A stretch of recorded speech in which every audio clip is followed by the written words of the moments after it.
ہزاروں قسم کے کاغذات روزانہ ذلیل ہوتے پھرتے ہیں. جس کاغذ پہ قرآن لکھا گیا وہ عظمت پا گیا, جس سیاہی سے قرآن لکھا گیا وہ سیاہی عظمت والی بن گئی. ارے اگر مسلمان قرآن کو اپنے اندر پیدا کر لے, اس کی عظمت کو بسا لے, اس کو اپنا لاہ عمل بنا لے, اس کو اپنے سر پہ رکھ لے, تو کیا یہ بندہ قرآن کے ساتھ وفاداری کرے تو قرآن کیا خیال ہے قرآن بے وفائی کر دے گا؟ یقین نہیں, یقین اصل بات اعتقاد کی ہے.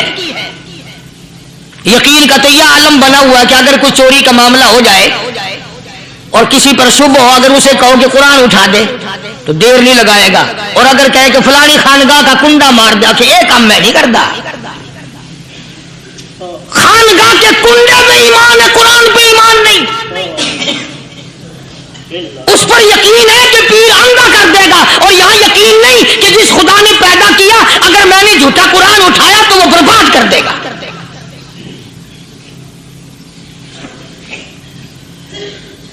عجیب عجیب لوگ. چنانچہ مصر کے کرنل نے, مصر کے جنرل نے ساری فوج کو اکٹھا کر لیا. اس نے بھی یہ بات تو نہیں کہی کہ فاروق اعظم کو دوبارہ خط لکھتا کہ حضرت یہ تو 2 آیتیں آپ نے لکھی, یہ تو سارا قرآن روز پڑھتے ہیں, پر بنے گا کیا؟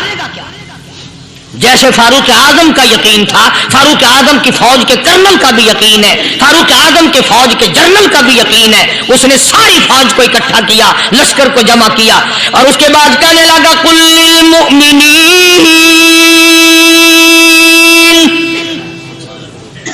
یغضوا من ابصارکم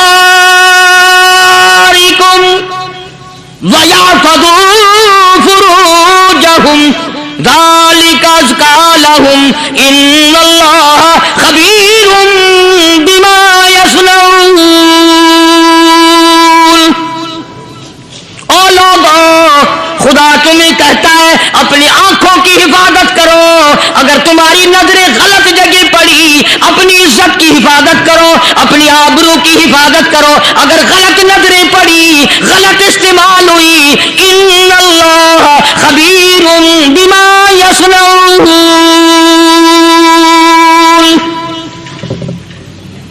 اللہ پاک تمہارے ساتھ ساتھ ہے, وہ ہر چیز کو دیکھتا جائے گا, وہ ہر چیز تمہاری دیکھے گا. چنانچہ تاریخ شاہد ہے, ابن حشام نے لکھا ہے, ابن خلدون نے لکھا ہے, اور کئی مورخین نے لکھا ہے کہ جب مسلمان جنرل نے, مسلمان کرنل نے اپنی فوج کو قرآن کی 2 آیتیں سنائی اور اس کے بعد حکم دیا چلو, تمام کا تمام لشکر چل رہا ہے. ادھر ڈھول بجا, دھماکے بجے, گانا شروع ہوا, گانا بجانا شروع ہوا, ساری فوج نکل گئی, سارا لشکر چلا گیا. لڑکیوں نے دیکھا کہ یہ تو ختم ہو گئے, نیچے آواز دے کے کہنے لگی اور جانے والوں یہ ساری فوج کئی اندھوں کی فوج تو نہیں.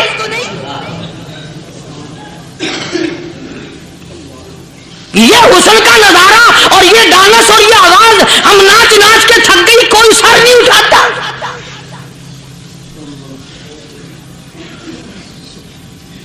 اور آج دیکھ لیں آپ, ہر گھر کے اوپر وہ لگا ہوا ہے ایریل, لعنت کا ایریل لگا ہوا ہے, لعنت کا ایریل. حاجیوں تم کیا کہتے ہو کہ ہمارے گھر کا اس میں کیا بگڑے گا؟ خدا کی قسم وہ بگڑتا ہے, وہ دیمک لگتی ہے, وہ تباہی پھرتی ہے, تمہیں پتہ بھی نہیں چلتا. تم نے کیا سوچ رکھا ہے؟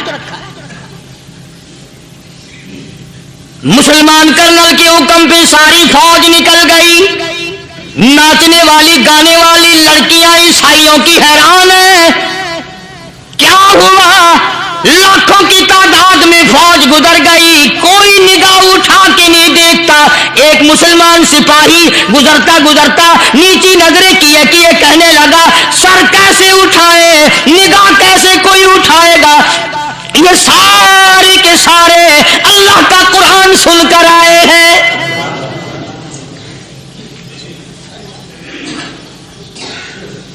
کیسے کوئی نگاہ اٹھائے گا, کیسے کوئی سر کو اٹھائے گا؟ یہ سارے کے سارے اللہ کا قرآن سن کر آئے ہیں. ان کا عمل ہوا نا قرآن پہ, ان کے عمل کا کتنا بڑا اثر پڑا.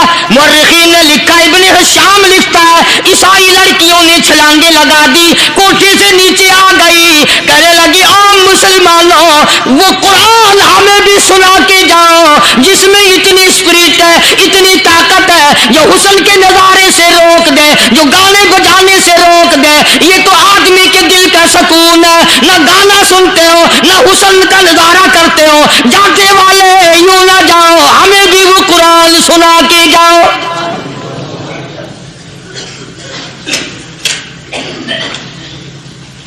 اس قرآن میں کتنی بڑی طاقت ہے, وہ کتنی عظمت ہوگی اس میں, اس کلام میں کتنی برکت ہوگی, جس کلام میں یہ تاثیر ہے کہ وہ ایسی ایسی چیزوں سے روک دیتا ہے. چنانچہ ایک مسلمان سپاہی چلتا بھی جاتا ہے اور کہنے لگا وَقُلْ لِلْمُؤْمِنِينَ وَقُلْ لِلْمُؤْمِنِينَ, قرآن کی آیت پڑھ کے سنائی. سینکڑوں نہیں بے شمار لڑکیاں ایک مسلمان کی زبان سے اللہ کا قرآن سن کے کہنے لگی اور جانے والوں چھوڑ کے نہ جاؤ, ہمیں بھی کلمہ پڑھاؤ.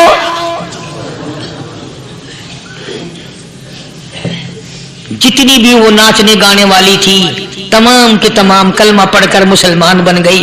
اور مورخین نے لکھا ہے آخری دم تک قرآن کی شیدائی اور دیوانی بن کے گزری ہے.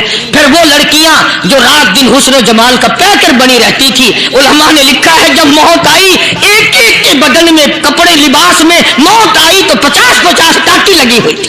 ہم مدینے میں تنہا نکل جائیں گے اور گلیوں میں پس دم بھٹک جائیں گے. ہم وہاں جا کے واپس نہیں آئیں گے. ڈھونڈتے ڈھونڈتے لوگ تھک جائیں گے. جیسے ہی